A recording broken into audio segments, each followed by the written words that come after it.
Okay, no problem. What's up, everybody? Jensen Cummings here. Thank you for tuning in. Very excited. The energy is high right now between myself and Yume Tran, who is the chef, owner, coach, therapist, cheerleader of Indochine Cuisine in Parker, Colorado. Yume, thank you so much for your energy and for being on the show. You can feel it across the screen? I can feel it. Like I'm getting going here. I'm pumped up right now. If I didn't have any energy before we started the show, now I'm fired up. So I want to tell people a little bit of your background, your story, because I love it. And we talked a little bit about why and who. It's so important to me, and it's clearly so important to you. Indochine Cuisine, 17 years. That is a lifetime. The city of Parker should be giving you the keys to the city. Talk about getting into the restaurant industry, and let's get into the 17 years, what that has meant for you. Okay. Well, first of all, I always said to people that the decision I made, my husband and I made to be in the restaurant industry was like the most stupid decision we ever made in our life. And just somehow, thank goodness, the city of Parker have helped make that become the most enjoyable experience we have had so far. So my background was in technology consulting. I work for Electronic Data System, which is a company that started out by Ross Perot, the Marine guy. So I'm actually pretty much like militaristic in terms of the way I approach the thing. I'm like a drill sergeant in the restaurant, and you ask my staff, they would tell you that. I'm like, she's the toughest boss ever. She'd come in and you were telling you to do this, do this, do this. So anyway, but I think that have helped.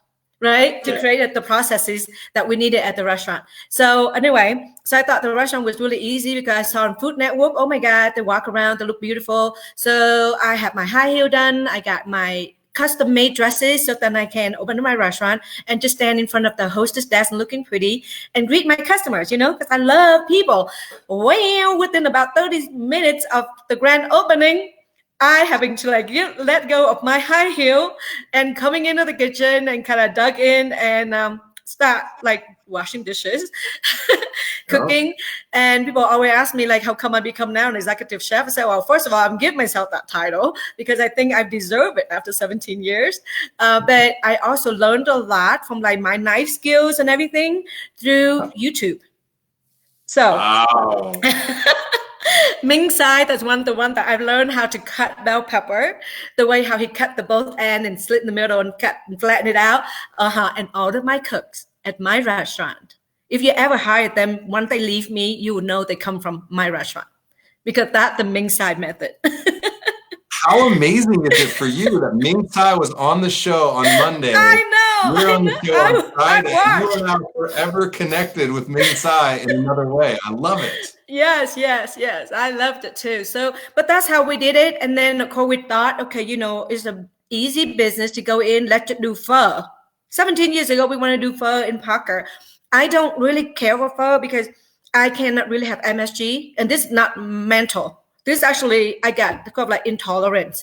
So I said, I don't know how to cook pho without MSG. So let's just buy some restaurants. So we bought over the Thai restaurant called, I don't know what it's called now. Jung Thai Pan. That's right, Jung Thai Pan. And then I walked in there and they said that no MSG, in the window. I walked in there was a bucket of water, of sugar, of salt, and another white powdery thing next to it. And then I asked them and they said, oh yeah, but the customer don't know anything. The white people don't know anything. And I'm like, no, we need to get rid of that. So for somebody who really don't know how, who don't love to cook, I love to cook, but it takes a long time, to cook good food. Yeah. I had to actually go in and recreate all the sauces and everything. And that's how we end up bottling our sauce. So we have bottled our sauce, selling commercially, retail-wise, for 10 years now. Yeah, what's that brand called? Well, okay, it used to be called Meals and Minutes. And then I had the brilliant idea of changing it to something South Vietnamese that I can't even pronounce. So I'm going to rebrand it again to just say just Yume. It'd be easier. People know who I am. Branding play. I love just it. Yume. Yeah, but it gone 5 different ways. Trust me. So yeah, but that's how we started, and we never know that we're going to be here for 17 years. So we actually have another 8 years on our current lease. So So that's why when COVID hit, I'm like, oh shoot, 8 years. We definitely make it. We need to make this work. We need to make this as fun as it was the last 17 years. Yeah. Well, and I want to speak on the 17 years because I was just fascinated in talking about your story of a couple things of how you have seen generations move through that restaurant over 17 years, where you saw customers, kids be born, and then those kids go to college. Or, you know, when they turn 15, you're like, I always had dishwashers because the family were like, this is our home away from home. It's time for you to go do your chores, AKA get a job washing dishes. Talk about that dynamic of community, because then I want to talk about COVID and how your community has really rallied around you. But start with that, building that community and seeing families like grow and flourish under your roof. Yes. Okay. So we have had kids that we know when they were adopted from China. She came into the restaurant in the little car seat, 9 months old. Now is going on to senior high school. That's also the kind of kids that we know. We know them before they were born. We know mom and dad before she was pregnant, and then she had the kid. And then the kid would come in to eat at the restaurant, know how to use chopsticks and everything, right? And then a lot of our customers who've been with us for 15 years have kids that would walk in, like they literally walk into the kitchen, like not making any appointment. Miss Yume, I need a job. Oh, okay. Who are you again?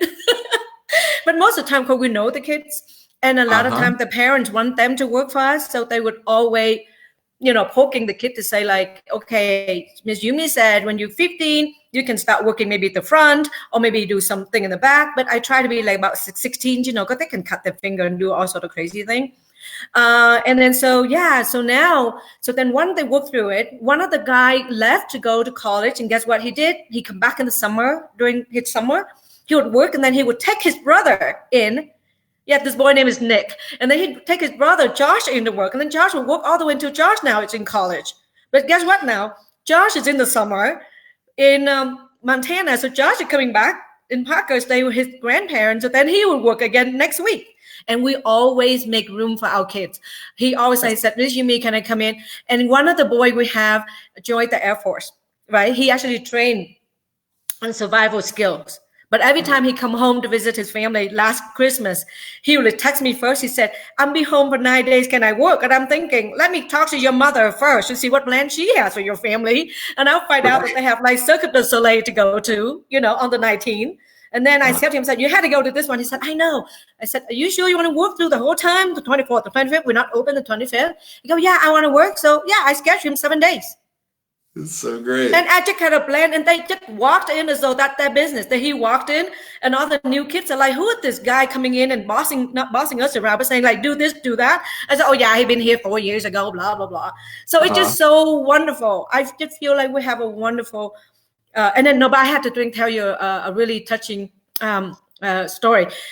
So my husband got like a heart attack like 2 years ago. He's like the most fitted guy, right?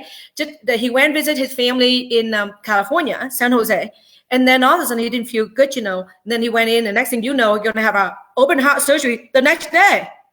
Ugh. So I literally had to like leave this place, right? And immediately be there with him. And you know what? The customers would text, would send in messages saying, do you want me to come in and wash dishes? What can I do? They would walk up to the hostess desk and say, what can we do? We are here. What can we do? And then they, of course, beside the fact that asking how my husband doing, how Yume doing, is anything. And I have another business where my two other customers would go down to my basement and help me pack. Keep that business running when I was away. That is what I call the most amazing, if anything at all, all the hard work, cooking, slaving in the kitchen, hot sweat, all of that, it could never, if it's like, we don't even think about that. We just think about how wonderful we have such a huge family, huge family, like, in the town. That's what we love the most about Indochine. Yume, this is so important for people in our industry and people that support our industry to hear. Community is the only thing that matters. The people who we serve, the people in the trenches, They are what matter. And in any moment, and then I want to get into COVID, but in a moment like that, such a dire moment for your family, so scary, you care nothing about your business at that moment when you're thinking about your husband, your customers, your community is caring about your business for you in that moment because you have given so much to them is the only thing that matters. And we forget about that. I've forgotten about it so often that people were lucky to be in our restaurant because somebody wrote about us and our food. Like, that doesn't matter. This is what's important. So I'm so glad that you're sharing that story. And now, in this time of COVID, you have 8 more years on your lease. You mentioned it. It's scary when you're thinking about, like, how are we going to stay open when your revenues, I'm sure, get cut. You know, I'm hearing people are at like 22% of their normal revenue. You can't manage that. Yet for you, you hustle. You are a hustler. You are just out there. We're doing this. We're doing that. We're pivoting, whatever that means. We're going. We're connecting with our community. I see you doing it. Why are you finding a way? How are you finding a way? And then again, talk about your people in your community because they are the ones that are helping make it all possible. Yes, and you know, I tell you, the minute like I follow California and New York when this COVID hit, so I heard from the first week of March that what California and New York was doing. So I immediately like sent out, you know, just a quick Facebook Live and say to my customers that, oh, I don't know what the heck is going on, but we're gonna get hand sanitizer. So I was able to access to a bunch of them before it become so like you can't get any. And I said, we're gonna distancing the table. I didn't know what all that mean, but then we took table off. You know, at that time there was no instruction of any kind. But because remember, our background have always been with IT and business technology consulting. So I then immediately put a hat on by saying, like, okay, what do we need to do? Right? So I don't just think of myself like, okay, oh my God, this thing gonna hit us. No, I immediately drive right into action, into project planning, into execution. So we did that. And then I immediately keep updated. At first I thought, okay, people are going to be so bored at home if you can't go out. So I'm going to teach you how to cook. So that's why I start a lot of my Facebook Live by teaching people how to cook with my sauce, you know, that's like a meals in minute sauce. Well, I didn't realize that. It's just so hard to get the ingredient at the grocery store. Like chicken now is more expensive than eating at my restaurant. That's just crazy. Like $8 a pound for chicken breast. I mean, you might as well just be at the restaurant. So, but I didn't know that before, right? When we first knew that, I thought, oh, okay, that'd be the thing to go. This is how we're going to sell a lot more sauce to help people. But then, of course, the minute I got into within 3 days, we realized, oh my God, the supplies are so short. Yeah. That makes no sense. So then we also pivot really quickly. We move all the table to the back. We don't even put the chairs on the table. We did everything. So the front of our restaurant looked really airy, very, very clean. And then we install the glass divider before King Super or any grocery store put in there. We put an actual glass divider and it looked nice. It doesn't look offending to people. It could be part of the decoration, you know? And so we immediately pivot. We immediately pivot into like, we've done a lot of good to go already before, like about 22% of our revenue is to go before that already. Like on the weekend, we often have to like shut down to go at 6:30, you know, so we know that we get really good to go, but we didn't really plan on having that replacing our actual revenues. And it had. Because why? The first thing that's happened is that I got every one of our customers come into the restaurant and said, how are you guys doing? I mean, you know, how are you guys doing? You guys doing good? We definitely will make sure we keep you in business. I mean, you know, the minute you have that confidence of your customers, the trust that you do the right thing for them to keep them safe, to keep the staff safe. Of course, the staff was like freaking out, like what the heck happened to the job? I said, no. My job and my husband's job is to make sure to provide job for you guys. Our job is to make sure your livelihood does not get impacted. And that is my focus from day one. How do we make that happen? So therefore, I wasn't paying attention to COVID this, COVID that. I wasn't paying attention to all this negativity, the sadness or anything. I launched right into like, how do I make sure keep my staff safe so that they can work and I don't get sick and then we don't get our customers sick. So we were very focused in terms of that. And then from that on, and I think the community supported it because they would come in to see how we set up everything with hand sanitizer, disinfectant. They see it with their own eyes. So they would tell more people. So then we actually get more people coming into the restaurant who never met us before just because they said, oh my God, my neighbor said you guys do that. And we have masks on way before mask was required. Okay, my other business is about a biker thing. Okay, so I have a lot of bandanas around my basement. So I walk around thinking like, okay, what do we do for mask? At that time, it was March 17 or 18, mask was not available. And we didn't know we need to make like a cloth mask either. So so I brought it in and all my staff looked like ninjas. So we took some picture. We said, oh, these are ninjas at work. It's just kind of funny thing. So we constantly updating our customers to what we are doing. And they responded. But the most important thing is that the kindness of people during this time. We always know that we have probably the kindest customer of all. I always say, like we actually had the world's best customers. But but through this time it shows. It's not just a feeling that I think I have the best customer. It's a fact that we have the most generous, the kindest. And I don't even know how to even describe. If I can kiss each of their foot, I would to say thank you. I believe you. I so believe you. And your community believes you. I am so impressed because this is what it truly takes all the time. And right now, people are recognizing if they haven't cultivated this community, they're in deep shit right now, Yume. And we see it. A lot of our friends and contemporaries are struggling right now because they're now trying to cultivate that community. It's too late. You've spent 17 years cultivating that community. And so now when everybody else is struggling and there's so much white noise and people don't know what to do and don't know where to go and where to look, they're looking to you for the confidence that they might not be getting from their government. They might not be getting from leaders. They might not be getting from other businesses. They might not even be getting from themselves. But they're like, where do I look for trust and confidence? Where I've always looked, to Yume Tran, the Indochine restaurant, because you guys have been that pillar for them for 17 years. I think it is the most important thing that we can have people listen to. So I'm grateful. I'm fired up right now. And everybody I will tell you something. Understand why I'm so fired up. So I want to clarify one thing real quick. Yeah. You said 22% of your sales had already been coming from to-go. So you're pretty good at to-go. And then you said you never thought it would replace your dine-in, but it has. Are you saying that you're at the same revenue numbers year to date as you would have been last year just doing to-go food? In April, we actually exceeded and passed our last year number by 18%.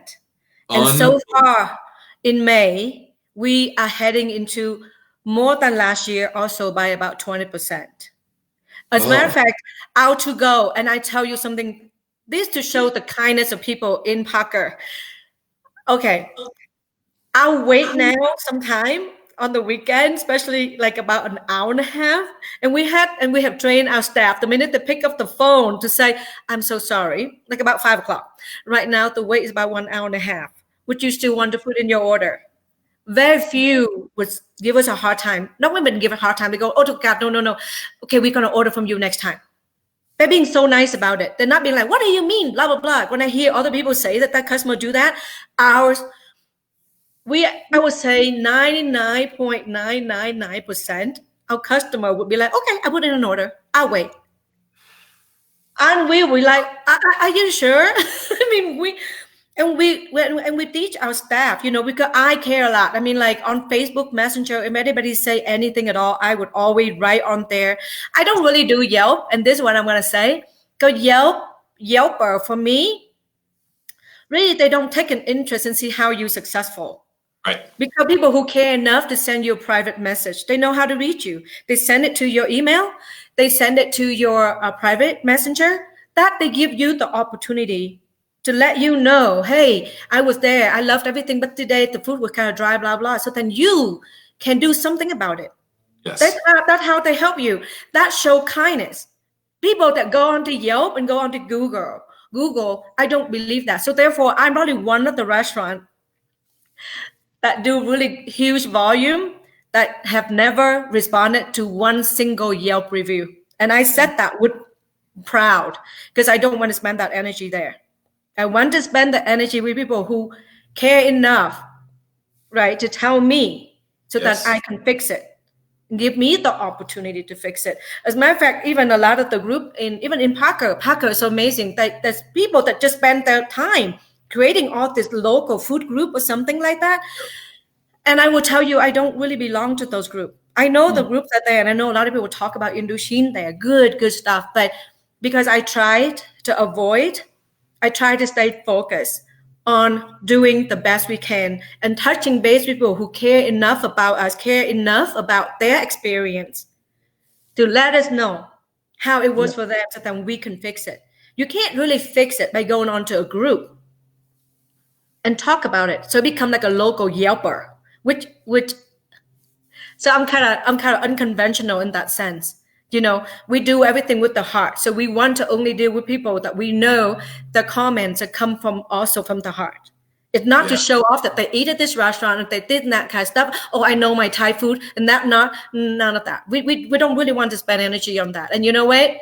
If anything at all, it's been proven that we quite popular and we're quite successful. But we kind of buck the trend in that thing. I don't respond to Yelp. I think the distinction is that you have made it very easy and you made it very evident that it's important for you to have the communication. That's a distinction. A lot of those type of platforms came about because people didn't feel like they were being listened to. They didn't feel like they had a place where they could share positive and critical feedback. There wasn't a communication loop, and we're always, as humans, looking for a channel to communicate with each other, our experiences, our grievances, all of those things. So it made a lot of sense to me. And restaurants needed that a little bit because they needed to also find a way to be held accountable or get information. That's true. And they weren't creating their own opportunities. You have created your own channel.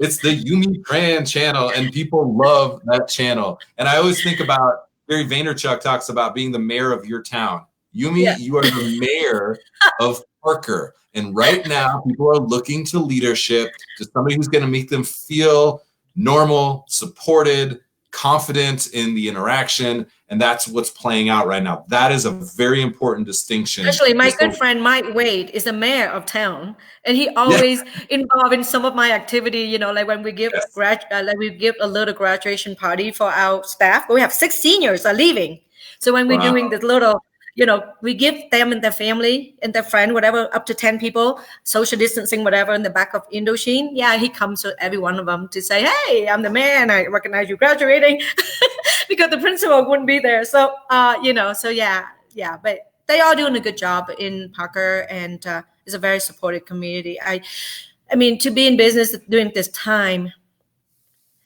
being Parker is a blessing, really. Yes. It's a really good town to be in. Yes, and now I'm very fascinated. How much of it is Parker and how much of it is just Yume Tran? You could probably, my guess is you could be in any town, any city, anywhere, and it's going to be the same thing because you're going to bring and inspire that level of connectivity between people, no matter where you are. That is obvious to me. I don't have to. I'm pretty good at reading people. I don't have to be good at reading people to know that that's going to be the situation with you. So I appreciate that. I'm inspired for sure. I now want to talk about something practical because you mentioned your IT background. I know that you have deployed a lot of technology, a lot of processes. You even went, tell us very quickly, you even went somewhere nobody would expect to learn about process. Talk about that for a moment. I'll tell you, so became up with technology. So when ChowNow, a long time ago, 4 years and a half ago, before online ordering is even a thing, right? When ChowNow was just like a company that nobody heard about, I literally signed up. And then we have a little tablet so that people can order online. Of course, nobody order online. They just want to call. And then I had to do so many things. Like I had to be constant contact. I sent out email like, hey, we have this now. Please call.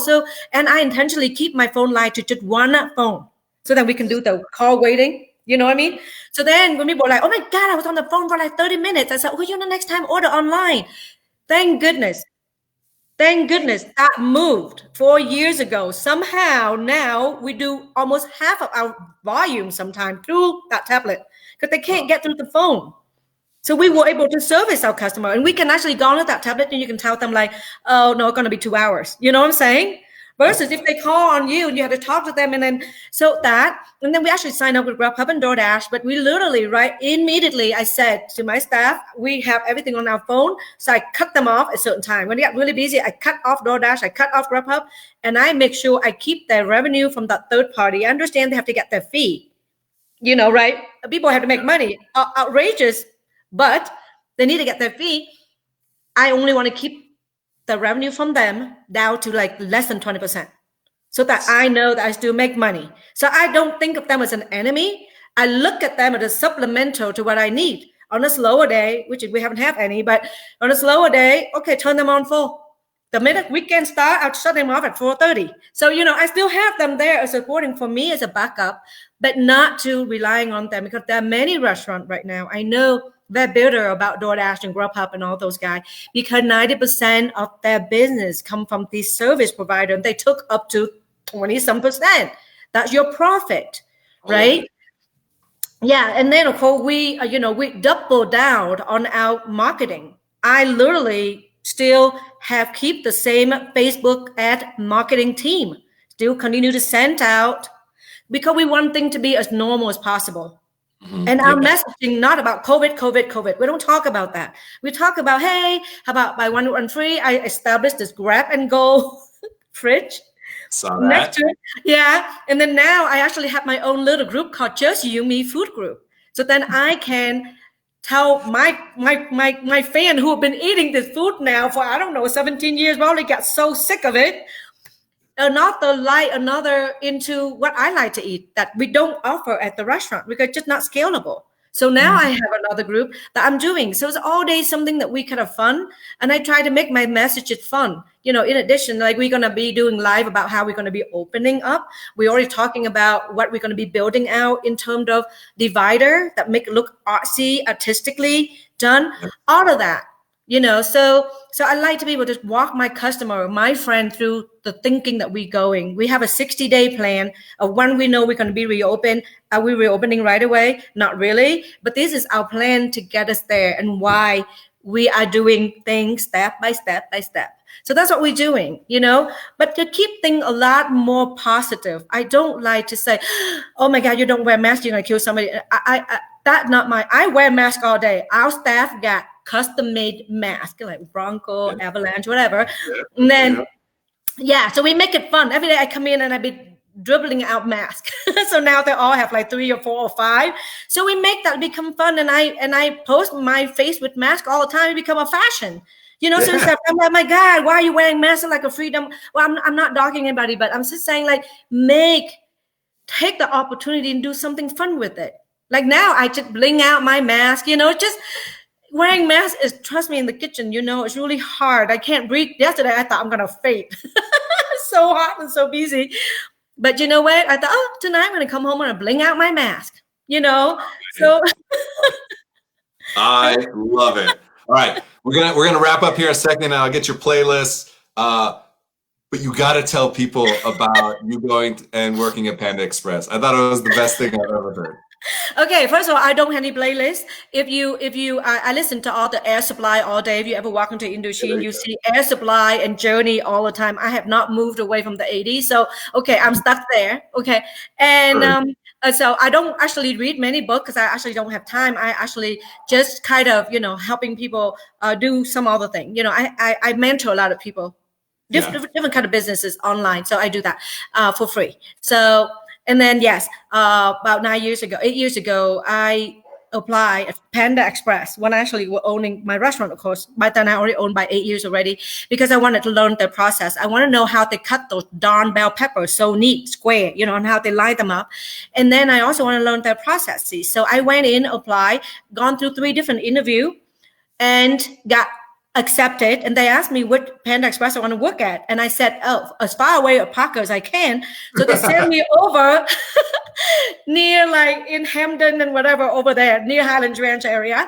And I worked for like about a month, and I learned how they measure everything. I have gained so much respect for the business processes. So I implement the exact process at Indochine, almost within to the T. And that, I think, have carried us and make our food consistency. It have consistent, safe, food cost because they weighted your bell pepper 50 pounds. They don't weigh what the end result. They weight the waste. I've learned that, and I've learned how to wipe things down all the time, keep everything neat. So that was what I actually did to to improve my skill set as a restaurant owner. It's so good. It's so good. We get so caught up in our own little bubble. And you said, you know what? I have a restaurant. It's doing pretty good. It's successful, but I know that there's more. And you dug into kind of your process-minded background, and you swallowed your pride. You're like, I'm an owner of a restaurant. Like, you have made it. You are a successful business entrepreneur, and you have the humility to go and work at fucking Panda Express like Yume. And when they told me first, with like as a manager in training, as opposed to like clean the toilet, I was just like I had phobia with toilet. And that was a long story from that. But I said, okay, all right. Because, you know, Indochine, we have maintenance crew that do our toilet. Our bathroom are out in the hall that we own. So our staff don't even have to deal with toilet cleaning. Oh, our staff don't even know how spoiled they are, really. Nobody had to. And when they told me to go and do that, I'm like, holy, okay. But I did it.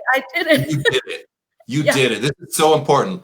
Everybody watching, share this with any other person who is an owner of a restaurant, an operator of a restaurant, is thinking about getting into the restaurant business. They're a little bit crazy.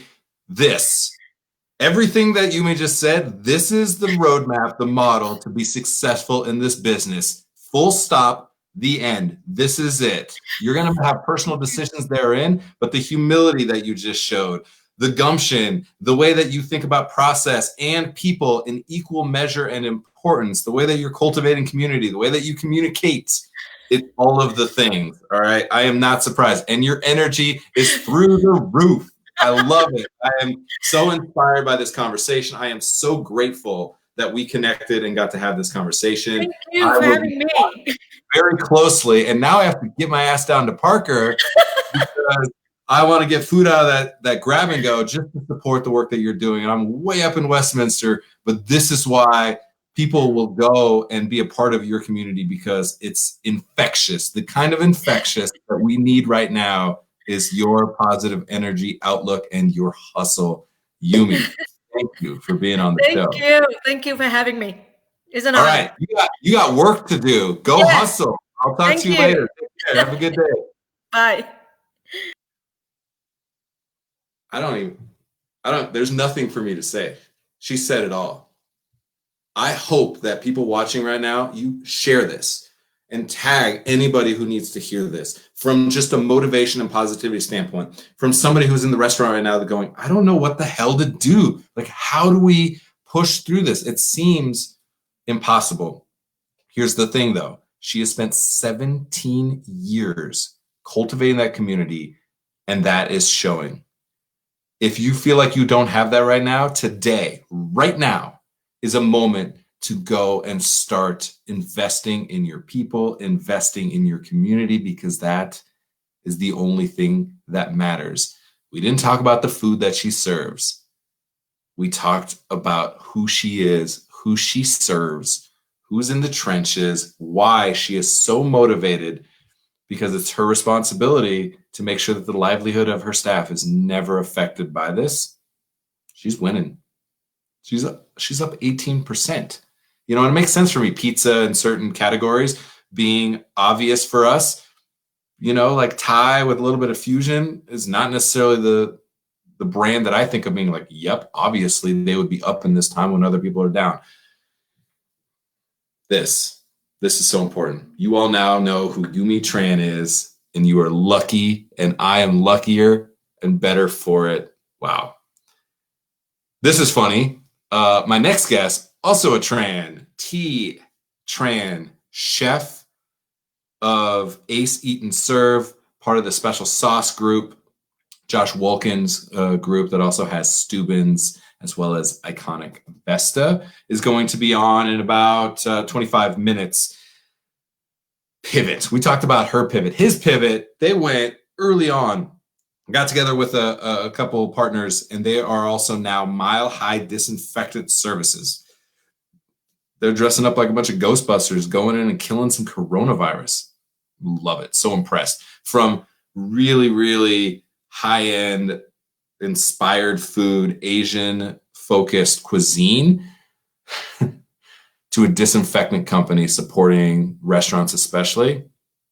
I love the hustle. I love the entrepreneurial swagger. So we're going to talk a little bit, check into that. And then tomorrow's episode, Josh Nuremberg. I'll just say it. My favorite chef and restaurant in the state of Colorado, maybe in the country. You'll find out why. He's going to be on tomorrow at noon Mountain Time. He's out in Grand Junction, Colorado. And he is the chef owner of Bin 707 Food Bar, as well as Taco Party and Bin Burger. God, I love talking to our industry. All right, everyone.